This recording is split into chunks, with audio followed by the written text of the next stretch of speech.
கார்த்தி கார்த்தி சொல்லுங்க. மணி என்னாச்சுன்னு பாத்தியா கார்த்தி? 11:36. என்ன கார்த்தி பண்ணிட்டு இருக்க? இல்லைங்க, எழிலுக்கு நாளைக்கு ஸ்கூல் ஓபன் பண்ணிடுவாங்க. அவங்க ஸ்கூல்ல என்ன சொன்னாங்கன்னா, வர ஸ்டூடெண்ட்ஸ் புதுசு, அதனால அவங்க பேரை ஐடென்டிஃபை பண்ண முடியாது, அவங்க திங்ஸ் தெரியாது, ஸ்டிக்கர் போட்டு ஒட்டி விடுங்கன்னாங்க. நானும் ஸ்டிக்கர் போட்டு டபுள் சைட் ஸ்டிக்கர் வச்சு ஒட்டவே மாட்டேங்குதுங்க. டக்கு டக்குன்னு வந்துருது. ரொம்ப நேரமா இதோட போராடி அப்புறம் தான் கண்டுபிடிச்சா, நம்ம கிட்ட மார்க்கர் இருக்குல்ல, அதுல எழுதினாலே ஒட்டிக்குள்ள அப்படின்னு சொல்லிட்டு பாத்தீங்களா, அழகா பேரை வந்து பதிச்சுட்டேன். பேக்ல கூட பாருங்க எவ்வளவு சூப்பரா எழுதி வச்சிருக்கேன்.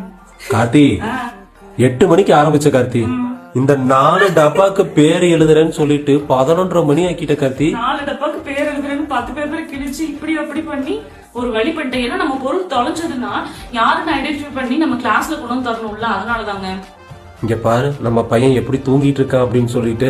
ஆமாங்க, அவனுக்காக தானே எழுதிட்டு இருக்கேன். நீங்க நோட்டுக்கு வேற அட்டை போடல, அது நாளைக்கு நைட் உட்காந்து போடணும். அப்ப நாளைக்கு நைட்டு எனக்கு சிவராத்திரி தானா?